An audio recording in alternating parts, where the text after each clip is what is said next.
Une histoire de maraboutage de Kylian Mbappé, des fusils d'assaut, des menaces et donc le footballeur international français Paul Pogba au cœur d'une vaste affaire qui fait beaucoup parler depuis ce week-end.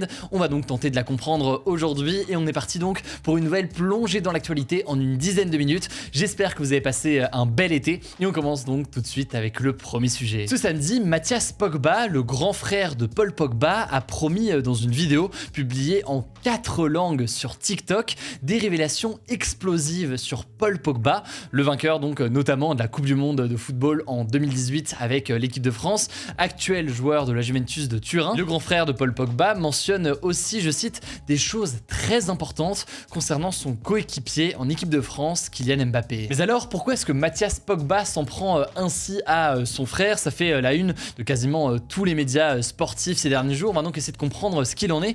En fait, plusieurs médias, dont France Info, ont révélé ce week-end qu'une enquête avait été ouverte pour tentative d'extorsion en bande organisée sur Paul Pogba. Et cette enquête a été ouverte par la justice ce mois-ci. En l'occurrence, c'est Paul Pogba lui-même qui a saisi la justice pour l'ouverture de cette enquête. Il dit être victime de menaces de la part de son grand frère Mathias Pogba et de plusieurs de ses amis d'enfance. Il se dit aussi donc victime de tentatives d'extorsion, c'est-à-dire donc que Mathias Pogba et son entourage tenteraient de lui prendre de l'argent. Paul Pogba a déjà témoigné plusieurs fois. Il a notamment raconté qu'au mois de mars, après un match de l'équipe de France et alors qu'il était allé voir sa famille en région parisienne, plusieurs de ses amis l'ont emmené dans un appartement où il y avait notamment 2 hommes cagoulés armés de fusils d'assaut. Selon Paul Pogba, ses amis d'enfance lui reprochent de ne pas les avoir aidés financièrement depuis qu'il est devenu joueur de football professionnel. Il lui réclame donc notamment près de 13 millions d'euros. Or, Paul Pogba affirme pourtant avoir aidé financièrement à plusieurs reprises sa famille ou encore ses amis d'enfance. Et plus largement, les menaces de ses amis d'enfance contre Paul Pogba se sont multipliées plusieurs fois, notamment donc à Manchester en Angleterre lorsque Paul Pogba jouait à Manchester United ou encore à Turin en Italie en juillet, la ville donc où se trouve actuellement la Juventus où joue Paul Pogba. Alors je vous ai parlé de Kylian Mbappé en intro. Pourquoi est-ce qu'il se retrouve mêlé à toute cette histoire? En fait, les avocats de Paul Pogba estiment que Mathias Pogba menace de diffuser des images dans lesquelles on verrait Paul Pogba demander à un marabout de son entourage familial de jeter un sort à Mbappé pour qu'il joue moins bien. Donc, Paul Pogba affirme de son côté que ces messages sont des messages complètement bidons et qu'il n'en est rien en réalité, qu'il n'a pas demandé donc à un marabout de jeter un sort sur Mbappé pour qu'il soit moins bon. Bref, la famille Pogba se déchire actuellement sur les réseaux sociaux et sur fond forcément de beaucoup d'argent aussi. Et au-delà d'ailleurs de l'aspect fait divers, cette affaire est une nouvelle illustration, disons, des relations qui peuvent être compliquées et que peuvent avoir les joueurs de football avec leur entourage. En effet, je ne vous apprends rien si je vous dis que les footballeurs les plus connus peuvent gagner très vite beaucoup d'argent et le tout très jeune. Or, certains estiment que cette histoire avec Paul Pogba illustre bien tout ça. Et d'ailleurs, Jérôme Alonso, qui est un ancien joueur professionnel, a par exemple expliqué ce dimanche à France Info avoir vu dans sa carrière de nombreux entourages de certains joueurs qui profitaient comme ça du succès de proches pour s'enrichir ou du moins tenter de le faire. Par ailleurs, ça pose des questions davantage sportives, disons. Est-ce que cette affaire-là va venir perturber la Coupe du Monde de football qui aura lieu à la fin de l'année pour l'équipe de France? En tout cas, on ne sait pas si le frère de Paul Pogba décidera de publier ces vidéos prétendues compromettantes. Selon 2 sources proches de la famille Pogba qui ont été contactées par l'AFP, des grosses sommes d'argent sont réclamées aux joueurs s'il veut éviter la diffusion de ces vidéos. On suivra donc tout ça dans les prochains jours, mais ça me semblait donc intéressant de prendre quelques instants aujourd'hui pour expliquer ce qu'il en est sur cette affaire-là, sachant que à la une des actus du jour cette semaine, on n'aura pas d'autres sujets de ce type-là, on parlera plutôt de sujets politiques. On a déjà prévu de parler notamment de la question très épineuse des enseignants en France, la question de leur recrutement ou encore de la guerre en Ukraine et de la menace sur la centrale de Zaporijjia. On reparlera donc de ces autres sujets à la une cette semaine. Allez, dans les actualités en bref, d'abord cette première information en France, la première ministre française Elisabeth Borne a demandé aux entreprises ce lundi de réduire de 10% leur consommation d'électricité dans les prochaines semaines. En effet, la France, comme plusieurs pays européens, craint de manquer d'électricité cet hiver. La raison, c'est en France pas mal de maintenance dans des centrales nucléaires, mais c'est surtout à l'échelle européenne évidemment la guerre en Ukraine, puisque beaucoup de pays européens dépendent du gaz qui vient de la Russie. Or, eh bien, la Russie menace de priver l'Europe de ce gaz. Or, ce gaz russe participe à produire une certaine part de l'électricité en Europe aujourd'hui. Bref, sans les obliger, la France demande aux entreprises de réduire donc leur consommation d'électricité, alors qu'il y a maintenant des craintes de pénurie et que par ailleurs, eh bien, les prix de l'électricité s'envolent ces derniers jours. Et cette question de l'explosion du prix de l'électricité, eh bien, ce sera à la une des actus du jour qu'on postera demain. Deuxième actualité, très rapidement, un mot sur ce déplacement du président français Emmanuel Macron en Algérie en fin de semaine dernière. L'objectif, c'était en quelque sorte de sceller une réconciliation entre l'Algérie et la France, le tout dans un contexte de tension depuis des années, et alors que ça fait pile 60 ans que l'Algérie est devenue indépendante de la France en 1962, donc après la guerre d'Algérie. Du coup, eh bien, Abdelmadjid Tebboune, qui est le président algérien, et Emmanuel Macron ont signé ensemble une déclaration appelant, je cite, à une nouvelle dynamique irréversible entre les deux pays.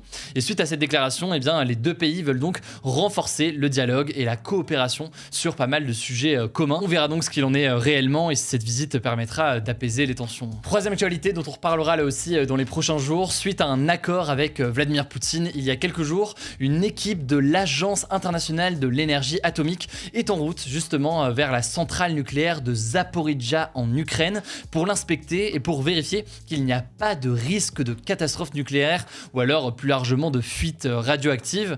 Petit rappel d'ailleurs du contexte là-dessus, cette centrale nucléaire qui se situe en Ukraine, c'est la plus grande d'Europe aujourd'hui et elle est contrôlée par la Russie en ce moment. Mais en fait, tout autour, eh bien, il y a des affrontements avec notamment des bombardements.